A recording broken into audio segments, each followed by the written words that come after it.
Welcome to another episode of 5 Elements of Success Player Development Series. I'm Roger Knick, your host and founder of Junior Golf Hub. Here we are live at Golf Performance Center in Ridgefield, Connecticut. We got a great show for you this week, so thanks for showing up tonight on a different night, not on Tuesday, but on Wednesday night at 6 p.m. So thanks so much for showing up. We've got the AJGA talking about the shifting landscape of junior golf as it COVID pandemic. We're also going to have Patrick Plank, who's going to be representing the AJGA. So welcome to him a little bit later on in the show. Also, we're going to have Rick Dowling from the Junior Golf Hub talking to one of our junior players who represents the Junior Golf Hub, who's down there, just made a commitment, Jackson Roman. So really looking forward to hearing from him and his experience during this pandemic time. So before we go any further, I want to make sure that you guys are sending in your comments, questions, concerns to 5 Elements at thegolfperformancecenter.com or YouTube chat. So please get those comments in so we can help make you better on and off the golf course. Little reminder for the Junior Golf Hub members out there, a little perk. Got a $50 discount on the College Prep Series coming up here at the Golf Performance Center October 16th through the 18th. Again, here at the Golf Performance Center in Ridgefield, Connecticut. So make sure you register for that. And a little new news, we got a little 5 Elements of Success podcast. We got live with Nota Begay just last week. We had a great conversation with him at the U.S. Open. It's on Apple Podcasts, iHeartRadio, Spotify, you name it, it's out there. Go listen. It was a great conversation with Nota and about his mission in Nota Begay 3 Series. So we're really proud to be a partner with those guys and that national championship coming up. So before we go any further, Tyler, want to introduce Tyler Campbell, our co-host. As always, we have, again, Rick Dowling stepping in for Dennis Hillman, the Tiger Slayer. Rick Dowling here representing, again, the Junior Golf Hub. So, again, welcome, guys. Looking forward to working with you guys tonight. Also, our pop quiz tonight, how do I earn AJGA PBE stars? Let me repeat that. How do I earn AJGA PBE stars? Those who submit their answers, we're going to draw your name out of the hat, and you're going to win this, beautiful, luxurious water bottle sponsored by the AJGA. So again, get those answers in. Look forward to your participation. So, okay. So Tyler, before we get into this week's show, what happened last week? Last week we had a great episode, guys. We talked about preparing for fall tournaments. We had a pretty big fall tournament last week here in our area. The U.S. Open was at Wingfoot, right down the road. It was a great showing by Bryson DeChambeau. Congratulations to him. Did he actually nail it? I mean, for things that measure what you can measure, you can improve. I mean, what is he doing? It was very, very cool to see him have the success that he did. So again, congratulations to him. It's a testament to, again, sticking to your plan and measuring as many metrics as you can to improve your game. So, I think we lost Rick. I think he's taking a nap over there. No, but we covered preparing for fall tournaments, guys. So again, everything from temperature, making sure you have the proper apparel, heading into these cooler events. Might be a lot colder at the beginning of the event as to when you're finishing your round, so proper layering. Also the ball flight throughout the round. You start off early in the morning, it's cool, ball might not be flying as far as it would typically, and then again, back 9 might be a little warmer. You might see some differences there. So lastly, managing your time and your expectations as school is starting. You might not necessarily have as much time to practice in the fall, so giving yourself the best opportunity to perform at your highest level by pacing out those events properly. Just a few tidbits from last week with regards to fall tournaments. Yeah, one more fall tournament coming up, the Masters. I mean, how excited is that? Coming up in November, we got the Masters coming up. So really excited about that. And seeing, that's going to be a little cold. So talking about layering and being prepared for that. I'm excited to see. And not only that, I mean, we've got the Nota Begay 3 Championship coming up, later on in the year, in the fall. So making sure that you guys, again, are preparing yourself and understanding what you need to do, so that would be really great. So if you can, Rick, so as we start talking about, changing landscape out there and what's going on in the pandemic, if you will, it'd really be important for the audience to know from the Junior Golf Hub perspective, you guys have a plethora of information on what's happening and up to date of, kind of as the tides turn, if you will, in the college landscape. You've got a lot of schools, potentially losing their programs. We know that a lot of schedules have been changed or canceled for the year. Why don't you kind of start us off by talking about how that process, or what that process looks like now. And obviously you got Jackson on, who's going to be talking about his experience going through that. So again, welcome, and let's hear more about what's the landscape's like out there. Thank you for having me. Roger, it's been a crazy year. Yeah. I mean, and I'm sure a lot of people who are in the throes of the recruiting process know that, but it's been a whirlwind year, and Junior Golf Hub's witnessed everything that's happened. You know, the rules have changed so many times.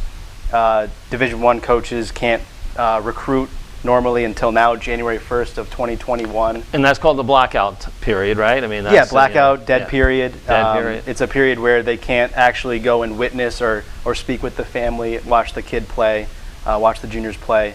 A lot of different little nuances to the rules, but coaches feel like they can't do their normal thing. It's a big deal for them to come watch you play, watch you, do your thing, see you struggle, see you play well, and they can't do that. Yeah. So the coaches are affected as well. But then the player feels like, especially for 2021s, and Jackson happens to be a 2021, they're behind the 8 ball. So yeah, I mean, the Junior Golf Hub is here to step in to support anyone in this time, because fortunately, Junior Golf Hub's a digital network. It can really help you get exposure, continue to do research, march down that recruiting process, even though there might be some setbacks due to COVID. Yeah, I think that's a really good segue into obviously talking with Jackson. But before we get there, I think you talk about the college coaches and them also being behind the 8 ball when it comes to recruiting and what to do, because obviously there's things there for them that they got to think about: money, their timing, their rosters already, what's happening from gap years, even within their programs. Forget about the kids coming in. But within their program, what's happening, the shift there, who's going to stay on, that kind of thing. Yeah. So the Junior Golf Hub, in effect, is a great tool for them as well to monitor, measure, as they are looking at players, at junior players, especially from the Player Development Index perspective, of going, I see more than just a ranking, I see more than just a score. It's their development, following that developmental pathway, if you will. Exactly, and the Junior Golf Hub is one of the best tools at doing that, giving the full picture of who this athlete is and where they're headed. But yeah, coaches were really affected by this pandemic, and it's continued to be a domino effect over time. So yeah, I mean, the coaches, the rules have changed so many times, and they've been relying on us to perform research on athletes, and it's only thing that's constant is uncertainty for them. Yeah. And they're getting used to it. Their budget might have been cut. They don't know if current players are coming back or not to take advantage of that 5th year extra eligibility that the NCAA allowed. So yeah, proverbially, they've taken all their chips off the table sometimes because they don't know what they can do. Right. So, and unfortunately, that affects the athletes and families out there. And if there was enough frustration already involved in the recruiting process, that's just through the roof now. Yeah. But we have Jackson Roman on. Hey, welcome, Jackson. Someone who's been Thanks for having me. Yeah. You got it, buddy. Thanks for coming on. That's no problem. Jackson happens to be the Junior Golf Hub Championship 2020 winner this year at Chicopee Country Club in Massachusetts. Some snaps for Jackson. Way to go, Jackson. Good playing. Thank you. That was a big deal. The first round, 64. Whew. Yeah, it was crazy. Yeah, it was a big breakthrough tournament for you. I was there on the 18th hole watching you finish. I know you 3-putted, but you had a great round. But yeah, thank you for being on. Could you share with us a little bit about your experience going through this process, maybe starting with the tournament play and how you made your way into the AJGA, ultimately, culminating with a win this year? Yeah, I mean, in the beginning of my high school career, I wasn't in AJGA tournaments much, and I was able to play in tournaments, whether it was sectional PGA or Challenge Cup or other regional tours, and I was able to earn stars that way. And I started playing AJGA qualifiers, and eventually I got myself into the Opens, and then at the Junior Golf Hub Championship, I was able to take advantage of the opportunity I was able to give myself, and that's about how I got through the ranks. Great, yeah. And cool. So you shot 64 in the first round, and then you kind of settled in the second round. What did that final round, first tee shot, and the rest of the 18 holes feel like for you? That's funny. The first hole of the final round, I actually hit in the hazard, and I feel like that helped me actually a lot for the round. it kind of, brought me back to reality.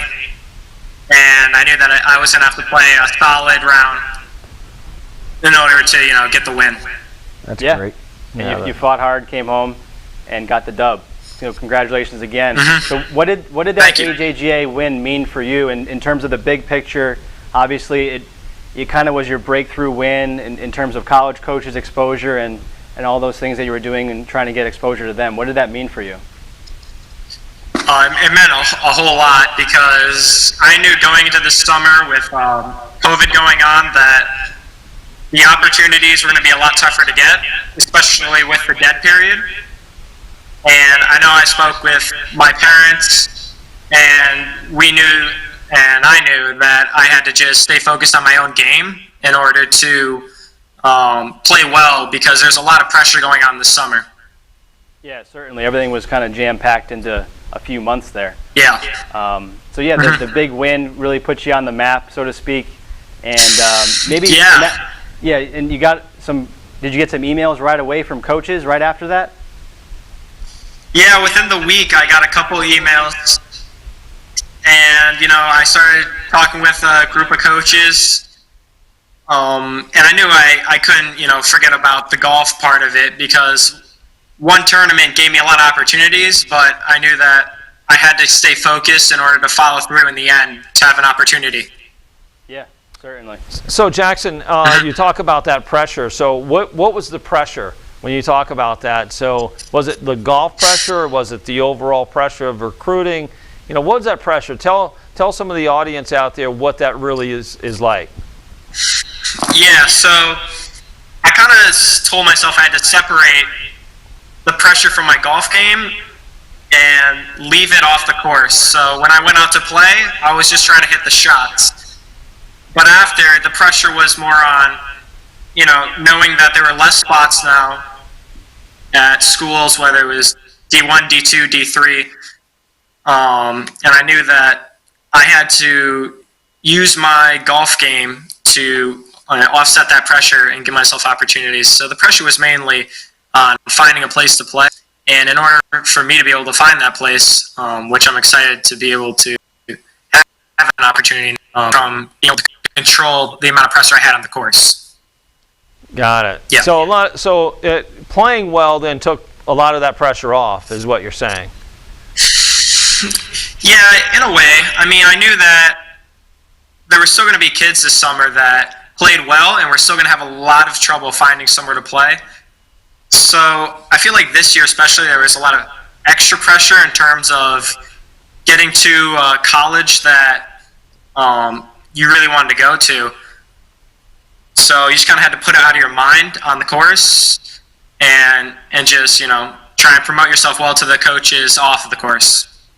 Yeah. Yeah, that's great. Interesting. Yeah, Jackson, as far as physically, from a performance coach standpoint, I'm curious as to how you've incorporated, your physical being and working out throughout your development. Did you play other sports growing up? When did you really start to focus on golf? And then also, what types of things are you doing in the gym, if any? Yeah, so I played sports, a lot of sports, since I was 5 till probably the end of middle school. And then I kind of chose basketball and golf because I think those seasons meshed well together. Sure. And this year was the year where I'm done playing basketball and I'm just solely focused on golf. Okay, great. So all the way to your senior year, you played 2 sports throughout the year. That's phenomenal. Very good. And how about traditional workouts in the gym, working on your overall movement and your function? If you aren't with me there and don't necessarily understand what we mean by that, I'll be glad to work with you. But I'm curious, as you head into your college career, have they given you any insight into what to expect when you get to Loyola? And then at the same time, are you starting to prepare yourself now? Yeah, so over the course of my high school career, I participated in a lot of different group gym workout stuff. All of it was golf focused. And I wasn't super great at, getting myself to do it all the time. But after, talking with Coach Beloga at Loyola and with a lot of the players on the team, I know that they're really dedicated in the gym. And I really want to get a head start on that. So I'm starting this fall with a lot of gym workout stuff, eating habits, sleep schedule, and I really want to get a head start on that. So when I get to college, I'm not behind at all. That's phenomenal. Sounds like the 5 elements. Yeah, it certainly does. I'll tell you what, eat, sleep, and breathe. That's what it's all about. So very good, very good. Well, best of luck to you at Loyola. We wish you all the best, and I'm glad you're heading off on the right foot. Yeah, congratulations. Thank you, I appreciate it. Yeah, congratulations on your win and obviously your commitment, and that's fantastic. And thanks for being a Junior Golf Hub user. Okay, Thanks, great. Jackson. Thanks, Jackson. So Rick, that's another success story that you see, as obviously working as a success manager at the Junior Golf Hub quite often, and that's what we want to hear from that. But what are some of the other sides of that, right? Because there are going to be some negatives to what's going to happen. Not all 21s are going to have that success, right? Mm-hmm. And we know that, and that's really difficult to let them know that there might be a bad ending to this 1 year, if you will, for them. Right. Yeah, I got to know the Roman family pretty well throughout the journey through Junior Golf Hub, and then what they were doing on the AJGA as being a close partner of ours. And there's always pressure around the results, and you mentioned it earlier when you were talking to him. But sometimes they don't come when you want them to. Right. Mm-hmm. So for some families who are in 2021 and 2022, and their athlete isn't there yet, maybe not ready for college golf. There might be some other options. You maybe have to widen the lens a little bit in terms of the programs you want to go to, perform more research, and maybe consider other options like a gap year or junior colleges. Yeah, and I think that's one of the things that we don't hear a lot of is that junior college option. Yeah. But yet it's been so successful in so many ways, and the PGA Tour is populated with so many players that late bloomers, if you will, who didn't get recruited, who went to a JUCO school and then transferred into an Oklahoma State or a New Mexico. Yeah. I mean, so it's really not something that unfortunately is talked about enough. And I think that's one of the things in the bird's eye view. I know on the hub, you kind of talk about these other avenues, and so don't get discouraged out there if you're not getting those looks that you think you deserve. It's just going to be a different pathway for you, and then that's okay. Yeah, and it's not always about the golf is ready or not. Are you ready for college? There's so many different elements that go into being a student athlete. And you look at, you cited the example of junior colleges. You have Abraham Answer, who went to Odessa in Texas. You have Bubba, who started in junior college. So not everyone's journey is the same, so don't be afraid to look at different opportunities. From a maturity standpoint, physically, not all athletes are there physically either. And so that gap year, even considering that, of all years, this is probably the year to consider that the most. But in general, the gap year is extremely beneficial for many athletes to continue to develop emotionally, mentally, physically, and really set themselves up for success no matter what level they get their opportunity. And it's more than just a success on the golf course, obviously. It's as we say, achieving that greatness, in the classroom, on the golf course, and in life. So that's really important. While I see Patrick's on, so let's welcome in Patrick Plank from the AJGA. And if you're not familiar with the AJGA, it is a 501c3 organization that's out there to help overall growth and development of young men and women who aspire to earn college scholarships and through competitive golf. So, Patrick, welcome to the show. Thank you for having me, Roger. Oh, great. I'm glad we can actually hear you and you can hear us. So, always nervous about that technology stuff, right? So Patrick, obviously the landscape has changed out there, due to the pandemic. So, if you could maybe enlighten us of what actions and what happened, through the AJGA and what you guys did to accommodate this change, and really it's epic change all the way around. Certainly it's been a unique year across the board, and especially when you get into golf and looking at hosting events in different parts of the country. Once the pandemic sort of started in early April, we put a postponement on our spring schedule, which was about 30 events at the time. And our goal as we went into the summer was to make sure that we were keeping everybody safe, but doing our best to maintain those playing opportunities. And we were fortunate that we've got a great team that was able to reschedule the majority of those spring events. We actually added one more event to every week of the summer. In total, with our qualifiers and our tournaments, we had about 140 changes that we made. So it was a lot to take on, but fortunately we were able to maintain that. And now even moving on through the fall here, we're adding events still. We've got a couple events coming up in the Northeast still over the next few weeks, which is really the first time that we've ever done that. And it's a lot of new opportunities, but it's something that's important to us to make sure that those opportunities were maintained at a safe level. Yeah, that's great. And what are some of the things, like you talk about adding and having 142 events? You guys made some obviously adjustments to the field sizes to accommodate, again, the ever-shifting and changing world out there. What were some of those? And I know those opportunities were very hard to come by at times just because of the changes. Yeah, so from a safety standpoint, we made the decision to reduce all of our field sizes across the board to 78 players. And really that decision was made from a safety standpoint. When you look at practice facilities, the potential to evacuate during weather, we wanted to make sure that it was all a number that was going to be manageable. In addition to that, we limited spectators to only one. We're starting to look at some of those restrictions on a state-by-state and community-by-community basis for some of those events that are coming up in the fall. But we really wanted to maintain contact with the communities. We're guests in all the communities we're entering and hosting these events. So we were really at their guidelines for a lot of these events. In addition to some other changes, you had a lot of the same changes that you saw in golf across the board. So limiting touch points, not touching the flag stick, no bunker rakes.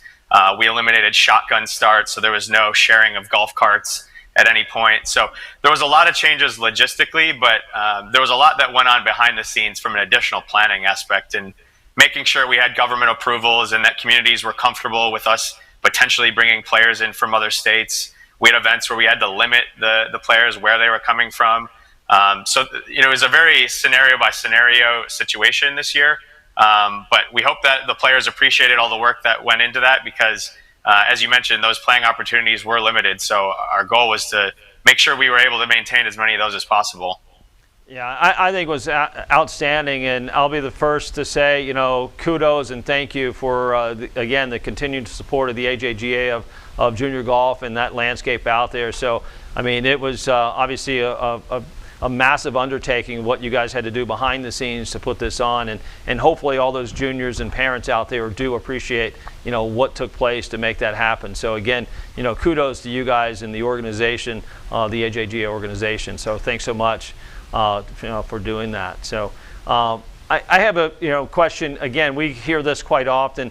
PBE stars, how do we earn them?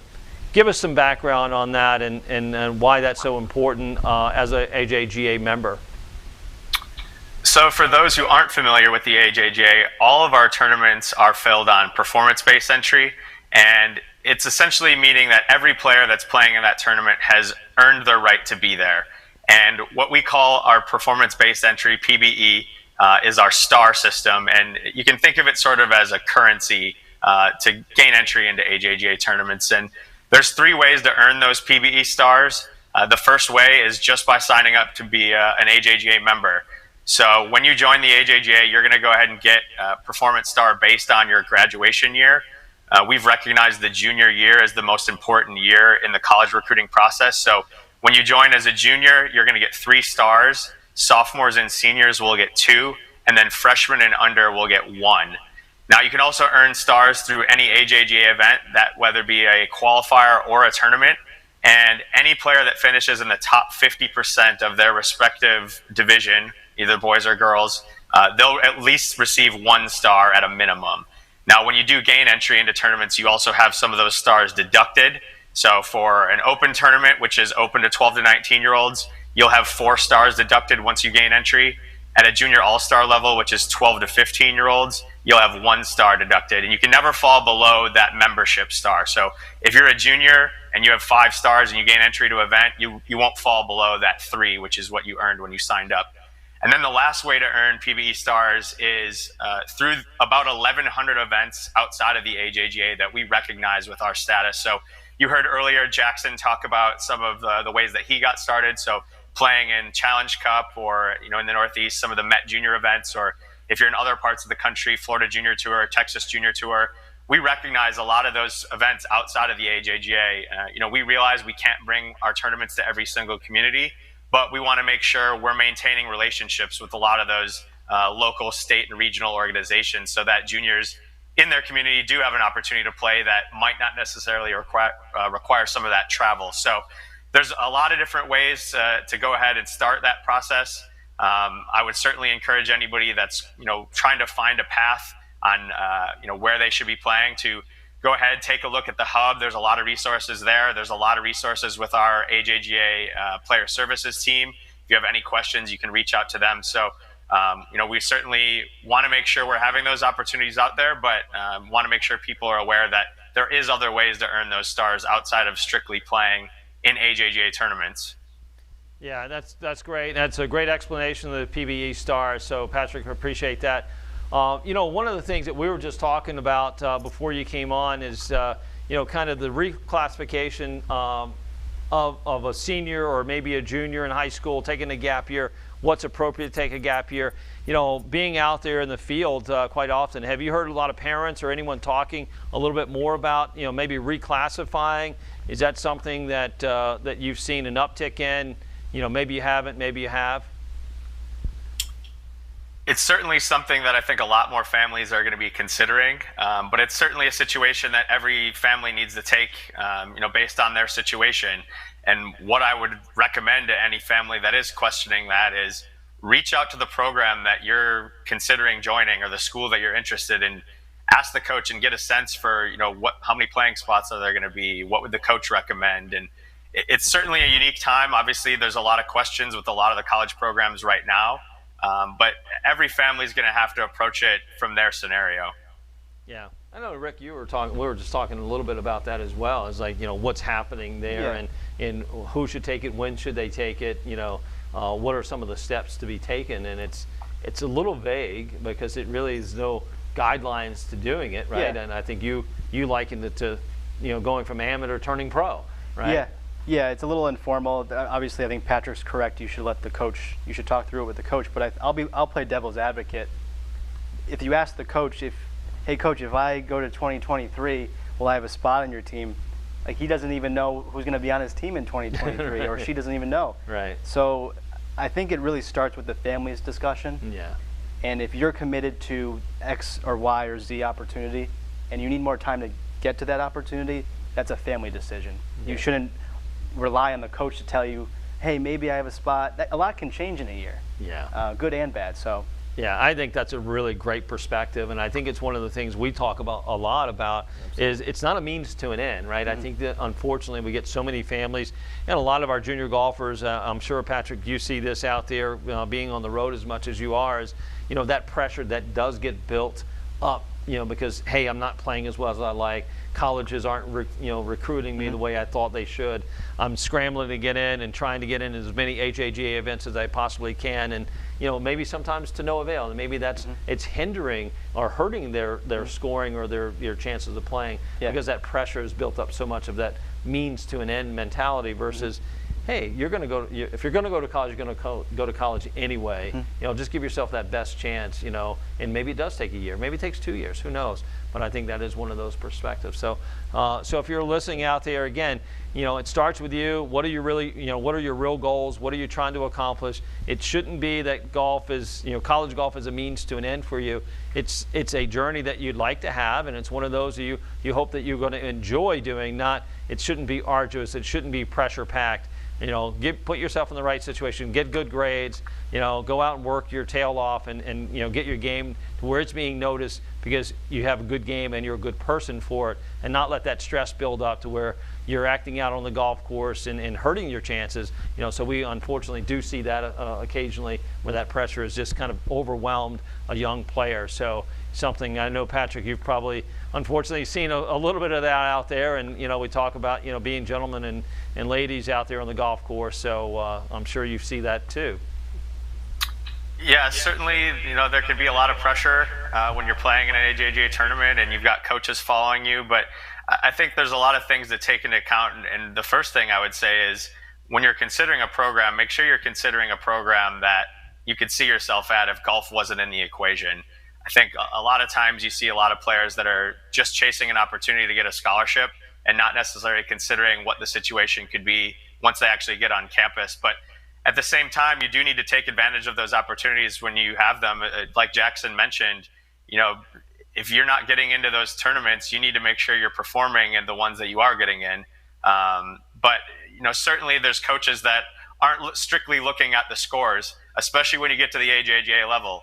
Every player is talented out there, and coaches are oftentimes looking at how are players handling themselves when they do hit a bad shot. How are they treating their parents? How are they in the parking lot? They're not even so much watching what's happening on the golf course. So certainly keep that in mind, especially if you aren't playing as the way you'd like to when a coach is following. Just understand that they realize that you're not going to hit a perfect shot every single time. So make sure you're maintaining your composure, and like you said, carry yourself like a fine young man, fine young lady, and they're going to look more at that sometimes than necessarily how you're playing. They know you've got the talent if you're playing at this level. It's, what do you have beyond your game that they're, going to see is going to bring value to their program.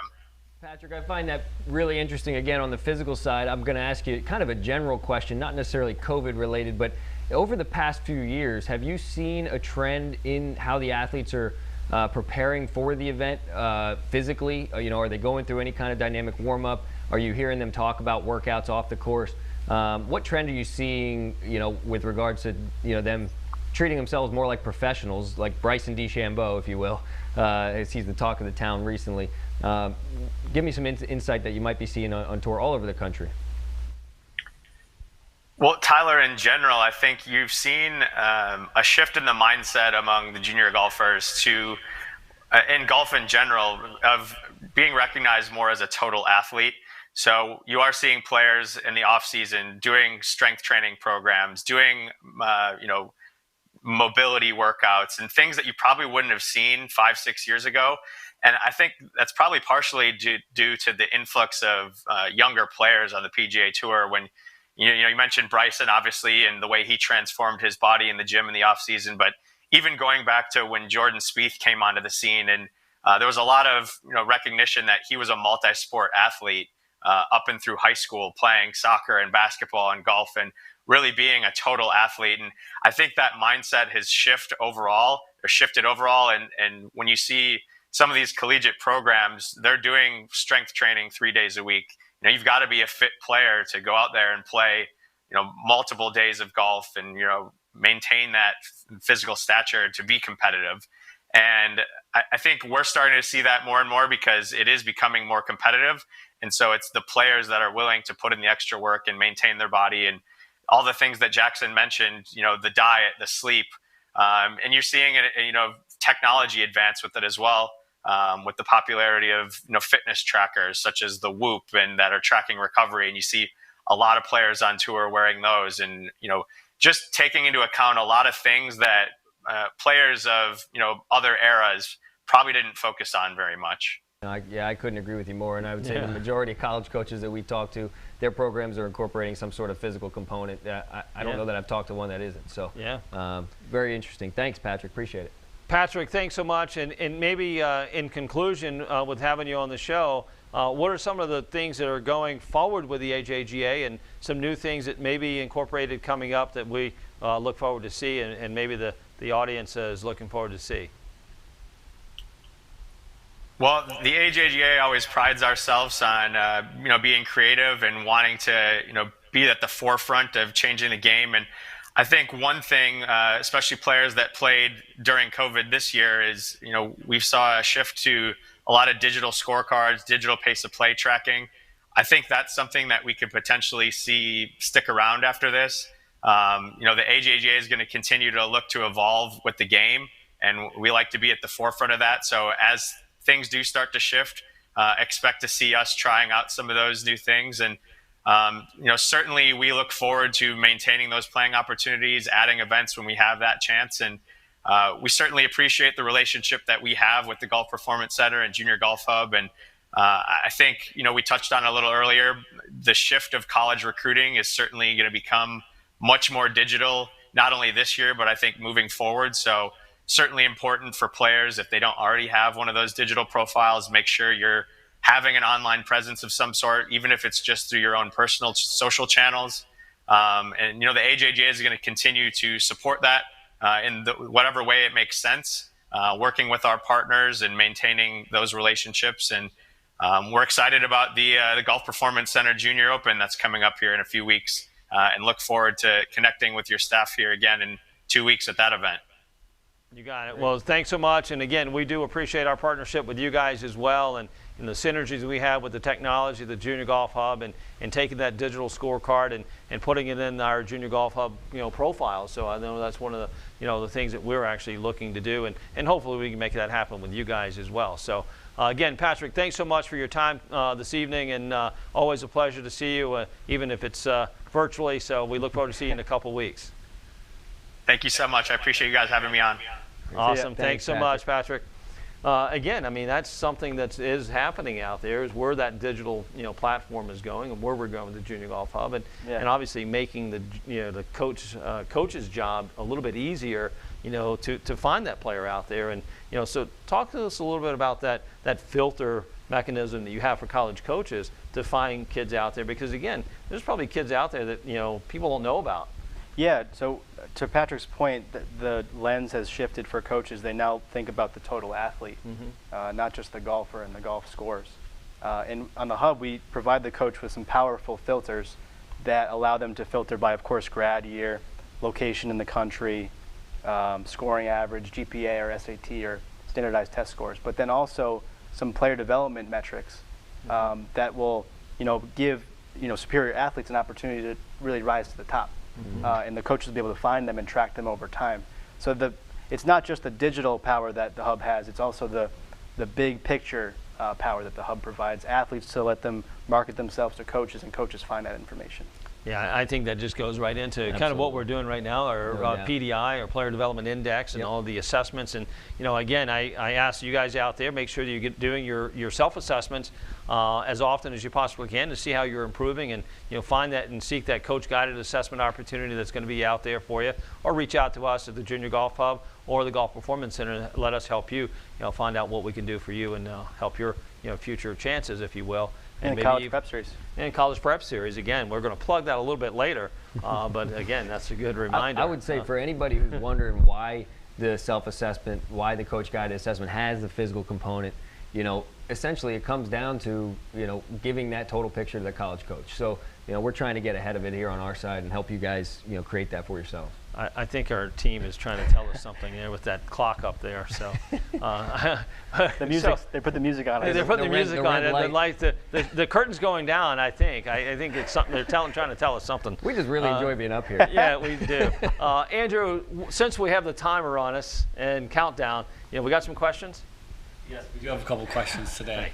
Thanks. So the first is, you mentioned AJGA events. Do I have to only play in AJGA events, or what's your recommendation? I think that's a great question, and I know, Rick, we've had this conversation. I think Jackson kind of answered that, and I think Patrick also. No, I think the answer is no. You don't have to answer or play in all AJGA events to have that opportunity. I think it's good to sprinkle in the best competition you can play and challenge yourself. So if you're actually trying to find out what your game is like, go play the best competition you can play, but also make sure that you're playing where you are right now, and then hopefully playing to where you want to be. And I think that'll help you with your confidence, and also help learn how to win and learn how to be successful that way. So no, I think the answer is no, you don't have to play in just AJGA events. So good question. And the next question is, can I take a gap year at any time, or should it be really limited to one or two different times? Again, another great question, and we hear that, and we've actually got college kids around right now that are taking gap years in college. We've got kids who are taking gap years, from 8th grade to 9th grade. Maybe they're repeating a year. So I think the idea is that nowadays it's really okay to take a gap year, really kind of when you feel like you need that break, or maybe that opportunity to kind of develop further. Yeah, I would say don't let society drag you into this negative connotation that's associated with a gap year. I think we get sucked into this thought that it's a bad thing. It's not. And in a sense, you can come out on top, light years ahead of where you would have been had you rushed, microwaved the process. Had you, like to say. We see that often. Good question though. We have a winner of the pop quiz. We do. This week's winner is Jessica Bergen. Jessica Bergen. Excellent. All right. Thanks, all right, Jessica. Jessica. You won a beautiful, luxurious You and water all of bottle your from the family AJGAs. Yeah, and I think there was, what was it, 2,000 of those? No, I'm just kidding. We were not giving away 2,000, but that would be a nice thing for the AJGA. But anyway, thanks Jessica for watching and tuning in and winning that water bottle. As always, we want to say thank you to our sponsors, the Junior Golf Hub, putting that app in your pocket, getting those coaches there, making sure that you're getting that PDI information and learning how to get recognized by those college coaches, but also just finding that right fit for you. Again, that importance of finding that right fit for you.